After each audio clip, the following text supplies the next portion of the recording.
সেলসম্যানের চাকরি আর কার কাছে কেমন লাগে জানি না, তবে আমার কাছে কিন্তু বেশ ভালোই লাগে কাজটা। চাকরি নিয়েছি আজ মাস চারেক হলো। বেকার হয়ে যখন কলকাতার গলিতে গলিতে ঘুরে ফালতু আড্ডা দিয়ে দিন কাটাচ্ছি, সেই সময় একদিন আমার এক বন্ধু প্রীতম একটা সঠিক পরামর্শ দিল। তোর ব্যাপারটা কী বলতো মাইডি? কোনো কাজটা জোটাতে পারছিস না কেন? কি করছিস বসে বসে? কোথায় বসে আছি? কোথায়? এই তো আগামী 7 তারিখেও একটা শো আছে। হ্যাঁ ওই আর কি। তা তোকে পার শোয়ে কত টাকা দেয়? দেয় তো খুব বেশি না, ওই 300 মতন দেয়, বুঝলি। তা তোর মাসে কটা করে শো হয়? 300 করে দিলে তো চলে।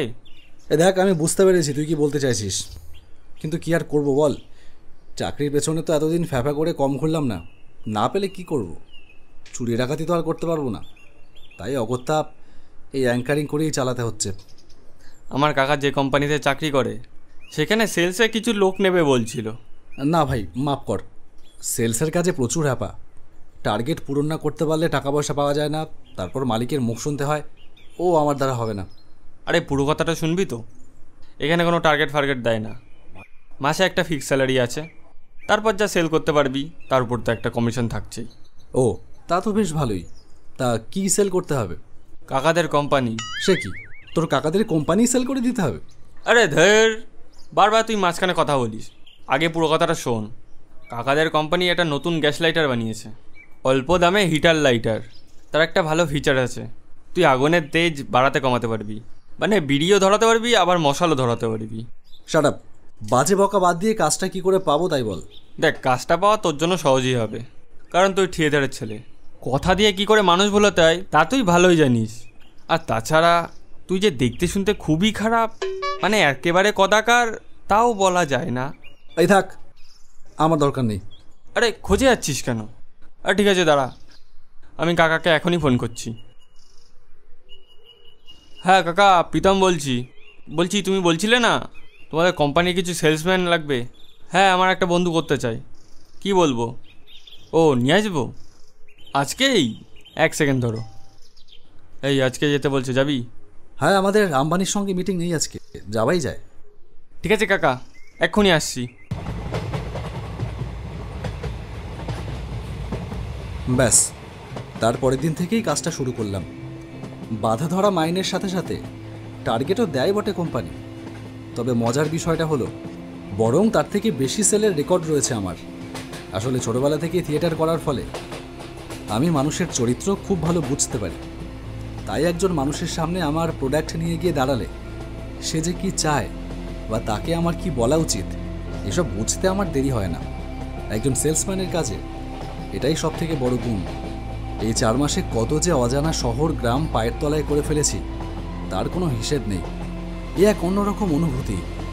রোজ সকালে উঠেই একটা অদম্য আবেগ কাজ করে, আজ আবার বেরোতে হবে। কোথায় যেতে হবে জানি না, হয়তো আবার কোনো অজানা স্টেশন। হ্যাঁ, আজ যাচ্ছি তেমনই এক অজানা স্টেশনে। স্টেশনটার নাম চাপাপুকুর। হাসনাবাদ লাইনের এই স্টেশনটার নাম আমি আগে কোনোদিনও শুনিনি। আমাকে সেখানে যেতে হচ্ছে 3 দিনের জন্য। সেখানের প্রতিটা ছোট বড় দোকানে আমাদের কোম্পানির এই গ্যাস লাইটার পাইকারি দরে গছাতে হবে। এই কাজই করছি এতদিন ধরে।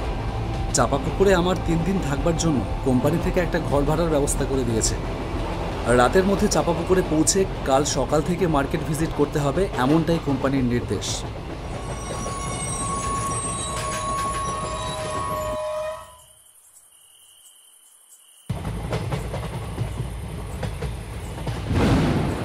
স্টেশনে নেমেই মেঘের একটা প্রচণ্ড গুরুম শুনে বুঝলাম বৃষ্টি আসছে। স্টেশনে যে কটা লোক নেমেছিল তারা যে যার মতন এদিকে ওদিকে দৌড়াতে শুরু করলো। আমিও তাদের সাথে তাল মেলালাম। প্ল্যাটফর্ম থেকে নেমে এদিকে ওদিকে তাকিয়ে কোনো অটো বা টোটো কিছুই দেখতে পেলাম না। জায়গাটার নাম মনে আছে, মাঝের পাড়া যেতে হবে, যেটা এই স্টেশন চত্বর থেকে বেশ খানিকটা দূরে। হন করে হেঁটে বেরোতে যাচ্ছি, এমন সময় কিরে কোথায় চললি? ঘাড় ঘুরিয়ে দেখলাম গেটম্যান ছেলেটা চেঁচিয়ে কি যেন বলছে। আমাকেই বলছে কিনা সেটা পরিষ্কার বুঝতে পারলাম না, কিন্তু আমি ছাড়া আশপাশে আর তো কাউকেই দেখলাম না। আমাকে বলছেন? আরে তোকেই বলছি, আয় এদিকে আয়। আমাকে চিনতে পারছিস না? আমি সুবীর, তোর কলেজের বন্ধু। মনে পড়ল কলেজে পড়ার সময় সুবীর নামে একটা বন্ধু ছিল বটে, সে এখানে গার্ডের চাকরি পেয়েছে। এ দাঁড়া সুবীর, আসছি। হেঁটে গেলাম সেখানে। আমাকে দেখে সুবীর যেন বেশ খুশি হলো মনে হলো। একগাল হেসে বলল, কিরে এদিকে কোথায় এসেছিস? এই আমার কাজে। তা তুই চাকরি পেলি কবে? আরে আমি চাকরি টাকরি পাইনি, এটা একজনের প্রক্সি দিচ্ছি। প্রক্সি দিচ্ছিস মানে? মানে যে গার্ড তার হয়ে আমি কোনো দিন ডিউটি করি। তা তুই এদিকে কোথায় যাবি? আমি একটা কোম্পানির সেলসে আছি, 3 দিন এই চাপাপুকুরে থাকবো। মাঝের পাড়ায় যাচ্ছিলাম এখন। বলতে না বলতেই হঠাৎ ঝপ করে বৃষ্টি নেমে পড়লো অযাচিতের মতো। এই রে, আয় আয় শিগগিরই ভেতরে আয়, ভিজে যাবি। বস বস। তারপর বল, ওদিকের খবর সব ভালো তো? কলেজ ছাড়ার পর তো আর ওমুখ হয়নি। হ্যাঁ সবই ভালো, কিন্তু তোর বাড়ি তো বয়রায়, তুই এই চাপাপুকুরে কি করছিস? আর বলিস না, কলেজ পাশ করে বেরিয়ে আমি আর চাকরি বাকরির চেষ্টা করিনি। অত ধৈর্য আমার নেই কোনো দিনই। ঝাঁটার ব্যবসা করলাম বুঝলি। লোকের বাড়ি থেকে নারকেলের পাতার শলা কিনে এনে তাই দিয়ে ঝাঁটা বানিয়ে বাজারে বিক্রি করতাম। চলছিল ভালোই, কিন্তু আমার পাশের বাড়ির এক কাকার ব্যাপারটা ভালো লাগলো না। একদিন আমাকে ডেকে বলল, কিরে কি ব্যাপার তোর? শিক্ষিত ছেলে এসব কী করে বেড়াচ্ছিস ঝাঁটা ফাটা? চল আমার সাথে। আমার তো হাসনাবাদ লাইনে পোস্টিং, তোর কাকিকে নিয়ে সেখানেই থাকছি। এদিকে তোর কাকির শরীরের যে অবস্থা, তাতে তার কাছে আমার প্রায় সবসময় থাকতে হয়। ওদিকে গেটম্যানের চাকরি, ট্রেন আসার সময় গেটের কাছে ছুটে আসতেই হবে। তাই ভাবছি তোকে নিয়ে যাব, কিন্তু আমি কি করব? আরে বুঝলি না বলদ, আরে মাঝে মাঝে আমার হয়ে তুই ডিউটি করবি, তার জন্য আমি তোকে মাসে মাসে মাইনে দেবো। যা দেবো তা তোর ঝাঁটা বেচার চেয়ে বেশি হয়ে যাবে।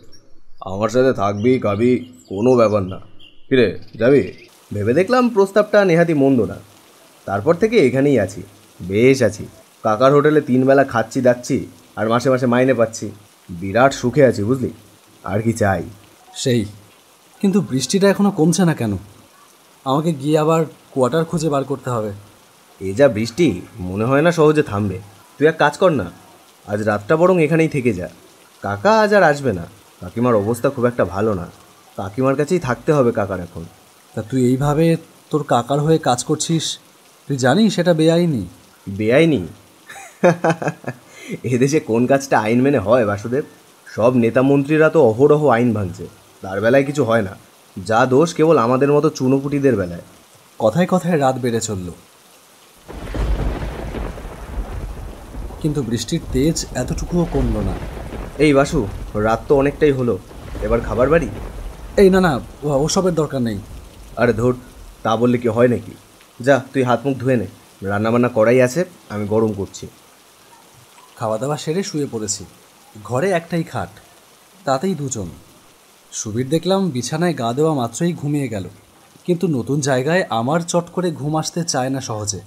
বাইরে বৃষ্টিটা কমেছে কিছুক্ষণ, আবহাওয়াটাও বেশ ঠান্ডা হয়ে আছে চারপাশের। ঘুমটা আসছে যেন। একটা লম্বা হাই তুলে চোখের পাতা বন্ধ করলাম।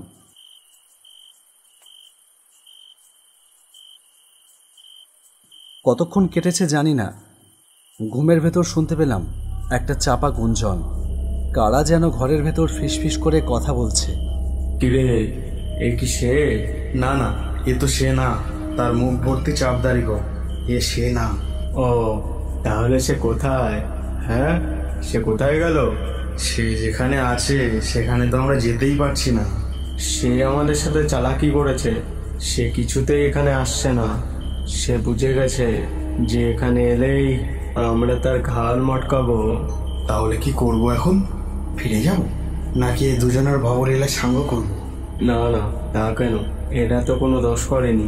বিনা দোষে আমরা কাউকে মেরে ফেললে আমাদের কোনোদিনও মুক্তি হবে না যে, তা কি জানিস না? তাহলে চল আমরা চলে যাই, আবার কাল আসবো। সে কতদিন আর পালিয়ে বাঁচবে? একদিন না একদিন তো ধরা দিতেই হবে। সেদিন আমরা প্রতিশোধ নেব। হ্যাঁ হ্যাঁ, সেদিন আমরা প্রতিশোধ নেবই নেব। চল তাহলে আজ আমরা চলেই যাই। ভয়ে এতক্ষণ চোখ খুলতে পারিনি, এবার তাকিয়ে দেখলাম ঘরের ভেতরে কেউ নেই। সুবীর, সুবীর, এই সুবীর, এই সুবীর। বারবার ডেকেও ওর কোনো সাড়া পেলাম না। কী যে ঘটে গেল ঘরের ভেতর, আমি তার কিছুই বুঝলাম না। আমি ভুল শুনিনি, পরিষ্কার শুনেছি কথাগুলো। কারা এসেছিল ঘরের ভেতরে? কিসের প্রতিশোধ নিতে চায় তারা? সুবীর, সুবীর, এই হতভাগা ওঠ না। মনে পড়ল সুবীর শোয়ার সময় কি একটা ওষুধ খেয়েছিল দেখেছিলাম। তখন জিজ্ঞেস করিনি, তবে ওর ঘুমের বহার দেখে বুঝতে পারছি যে সেটা ঘুমের ওষুধই ছিল। না, সমস্ত রহস্যের সমাধান সকালের আগে হবে বলে মনে হয় না। বাসু, এই বাসু, কিরে ওঠ, সকাল হয়েছে অনেকক্ষণ। সুবীরের ডাকে চোখ মেলে উঠে বসলাম। কিরে রাতে কেমন ঘুম হলো বল? হঠাৎ রাতের সমস্ত কথা মনে পড়ল। হতচ্ছাড়া, মরার মতন ঘুমিয়েছিলি রাতে। তোকে কতবার করে ডাকলাম, উঠলেই না। কেন, কিছু সমস্যা হয়েছিল? নাটক করিস না সুবীর। এই ঘরে যে একটা গন্ডগোল আছে তা তুই জানিস, আর তাই বোধহয় তুই রাতে ঘুমের ওষুধ খেয়ে ঘুমোস। এই দেখেছ, তোকে একটা ঘুমের ওষুধ দেবার কথা বেমালুম ভুলে গেছি। যাকে তুই যখন টের পেয়ে গেছিস তখন তোকে কিছু লুকিয়ে লাভ নেই। তুই কাল রাতে যাদের দেখেছিস তারা কেউ জীবিত মানুষ নয়, তারা সবাই 6 মাস আগে রেলে কেটে মারা গেছে। আমি কিন্তু কাউকে দেখিনি, শুধু শুনেছি তাদের কথাবার্তা। ও দেখিসনি, শুধু শুনেছিস? ভাগ্যিস দেখিসনি, দেখলে হয়তো ভয়ে হার্ট ফেল করতিস। তাদের সে ভয়ানক রূপ আমি একবারই দেখেছিলাম। উফ, সে যে কী বিভৎস। তারপর থেকে রাতের বেলা তারা রোজ আসে, কিন্তু প্রথমে ভয় পেতাম। একদিন ভয়ে বিছানা ছেড়ে উঠে পালাতে গিয়ে ওদের হাতে প্রায় মরতেই বসেছিলাম। একটুর জন্য সে যাত্রায় বেঁচে ফিরেছি, তারপর ধীরে ধীরে গা সওয়া হয়ে গেছে। এখন ঘুমের ওষুধ খেয়ে ঘুমোই, যাতে ওদের কথাবার্তা কানে গিয়ে আমার ঘুমে ব্যাঘাত না ঘটায়, বুঝলি? ওরা কিসের জন্য আসে এখানে? আর রাতে শুনেছিলাম ওরা যেন কিসের বদলা নেবার কথা বলছিল। কিসের বদলা নিতে চায় ওরা? ওদের মৃত্যুর জন্য আমার কাকাই দায়ী। কি বলছিস? ঠিকই বলছি। সেদিন কাকা ডিউটি করছিল, একটা ডাউন ট্রেন আসবার আর ঠিক 20 মিনিট বাকি ছিল। সেই সময় কাকার একটা ফোন আসে। কাকার কোয়ার্টার থেকে কাকিমার দেখাশোনার মহিলাটি ফোন করে জানায় যে কাকিমার শরীর খুব খারাপ, ব্যথায় ছটফট করছে, হাসপাতালে নিয়ে যেতে হবে এক্ষুনি। কাকা আর কিচ্ছু না ভেবে পড়িমড়ি করে ছুটে যায় কোয়ার্টারের দিকে। ওদিকে ঠিক সময় গেট না পড়ায় চলন্ত ট্রেনে ধাক্কা খেয়ে মারা যায় কয়েকজন লোক। এই নিয়ে সে কি তুমুল গণ্ডগোল। ভাগ্যক্রমে কাকার চাকরিটা যায়নি বটে, কিন্তু তার কয়েকদিন পর থেকেই শুরু হয় উপদ্রব। রাত নামলেই কাকা টের পায় কারা যেন কাকার চারপাশে ফিস ফিস করে কথা বলছে। তাকে মারার জন্য কারা যেন গোপনে প্রস্তুতি নিচ্ছে। সঠিক দিনে তারা ঘাড় মটকাতে চায় কাকার। কাকা তারপর আমাকে ডেকে নিয়ে আসে এখানে। প্রথম দিন রাতে আমিও ওদের দেখেছিলাম, কিন্তু ওরা নিতান্তই ভালো মানুষ ছিল, তাই নির্দোষ মানুষকে ওরা মারতে চায় না। তাই হয়তো আমি বেঁচে আছি, আর তুইও বেঁচে আছিস। তোর কাকা এখন কোথায়? কাকা কোয়ার্টারেই আছে, একটু পরেই কাকা চলে আসবে। তখন আমি চলে যাব কোয়ার্টারে, আবার সন্ধ্যের সময় আসব। ঠিক আছে, তাহলে আজ আমি চলি।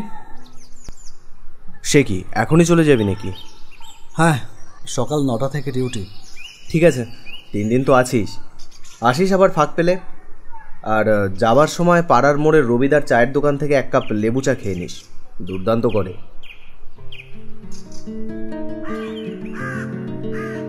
সকাল 6টা মতো বাজে, এখনও ওই চাপা পুকুরের ঘুম ভাঙেনি পুরোটা।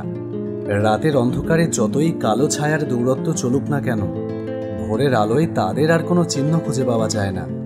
তবে যারা ওই দিন মারা গেছে তাদের কথা ভেবে খুব খারাপ লাগলো। তাদের সাথে সত্যিই খুব অন্যায় হয়েছে।